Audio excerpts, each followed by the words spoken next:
আক্তারবাবু, আপনি ডেপুটি সুপারের পদ থেকে রেজিগনেশন দিয়েছেন, কারণটা একটু জানবো? দেখুন, আমি এর আগেও দুর্নীতি নিয়ে লড়ছিলাম, স্বাস্থ্যের ক্ষেত্রে দুর্নীতি নিয়ে। এবং আমি দেখছি কি আমি সিস্টেমের মধ্যে থেকে আমি লড়তে পারছি না। এবং ক্রাইম এগেনস্ট ওম্যান, বিশেষ করে স্পেসিফিক্যালি স্টুডেন্ট যারা আছে, আরজি করেও হয়েছিল, ল কলেজেও হয়েছে, আইকিউ সিটিতেও হয়েছে, আরজি কর নিয়ে আমি সরবরাহ হয়েছিলাম। কিন্তু আমি দেখলাম কি এই সিস্টেমে থেকে আমাকে লড়তে দেবে, এরা দেবে না। তা আমি সেই জন্য আমি ডিসিশন নিয়েছি কি আমি চাকরি থেকে রিজাইন করে আমার যে দুটো প্রিন্সিপাল, একটা হচ্ছে স্বাস্থ্যের ক্ষেত্রে যেটা দুর্নীতি সেটা নিয়ে আমার লড়াইটা আমি চালিয়ে যাব। এবং মহিলাদের ওপরে, বিশেষ করে স্টুডেন্টদের ওপরে যে অত্যাচার হয়, এটা নিয়ে আমি বড়সড় আন্দোলন করব, এজিটেশন করব, রেভলিউশন করব। এবং আমি এটা জিনিসটাকে আমি আমি জানি না আমি একা কতটা পারবো, কিন্তু শুরুটা তো করি। শুরু করলে নিশ্চয়ই কোনো কোথাও না কোথাও একটা জায়গা আমি পৌঁছবো।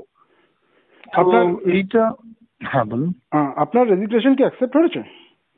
রেজিগনেশন আমি দিয়ে দিয়েছি, আশা করছি অ্যাকসেপ্ট হবে। তার কারণ সরকারি যা রুলস নিয়ম সেগুলো আমি মেনেই দিয়েছি। এতদিন ধরে সরকারি চাকরি করছি, তো কিছু নিয়ম তো জানি। আহ, এটা মনে করা হচ্ছে যে আপনি কয়েকদিন আগেই বিজেপি রাজ্য সভাপতির সঙ্গে দেখা করলেন।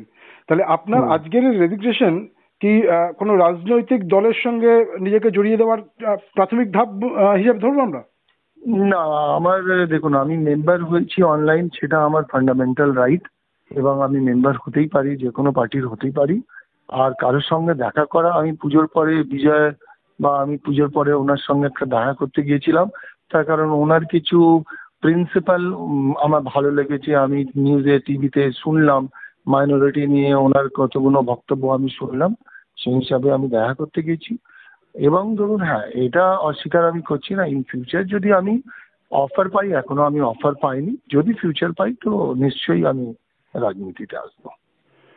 আপনার সঙ্গে এই বিষয় নিয়ে, মানে আপনার এই রেজিগনেশনের বিষয়টা নিয়ে বা ইস্তফা দেওয়ার বিষয়টা নিয়ে আপনি কি দলের কারোর সঙ্গে কথা বলেছেন, যেহেতু আপনি না, মেম্বারশিপ এটা নিয়েছেন? আমার পুরো ব্যক্তিগত ব্যাপার, আমার রেজিগনেশন এই ব্যাপারটা তো পুরো আমার পার্সোনাল ইস্যু।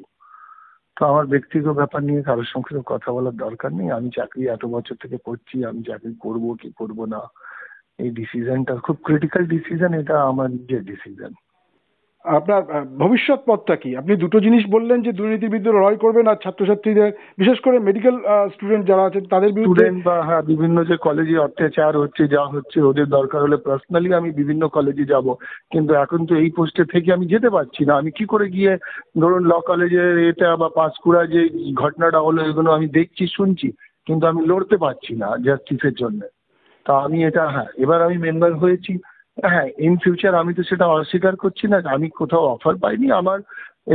আমার তো সার্ভাইভালের জন্য কিছু তো করতে হবে, তো আমার কিছু পরিকল্পনা, কিছু চিন্তা ভাবনা আছে। নিশ্চয়ই আমি করব। এত বছর আমি সরকারি চাকরি করছিলাম, ওখান থেকে বেরিয়ে আমি লড়াইটা লড়বো অবশ্যই। তার সঙ্গে আমি আমার কিছু ব্যাকআপ, যেরকম আমি এখন পরিকল্পনা করে রেখেছি কি কোনো প্রাইভেট হাসপাতালে হয়তো ইমিডিয়েট আমি জয়েন করব।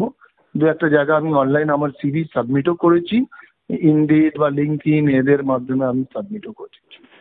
আপনার এই লড়াই করা বা সার্ভাইভ করার জন্য বিজেপিটাই আপনার কাছে অপশন বলে মনে হলো কি? না, সেই সেই প্রশ্নের আমি এইভাবে উত্তর দিচ্ছি কি আমার টিএমসি প্রিন্সিপাল ভালো লাগেনি। টিএমসিতে আমার মনে হয় দুর্নীতি ভর্তি আছে, ক্লিন লোক নেই।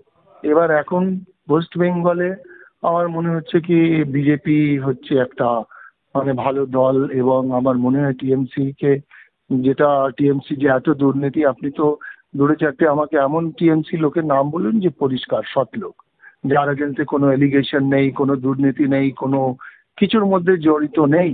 তা আমার সেরকম মনে হলো, সেই জন্য আমি বিজেপিকে সিলেক্ট করেছি। আর it's my personal decision and very personal. Okay, thank you আক্তারবাবু। ওকে, ওকে।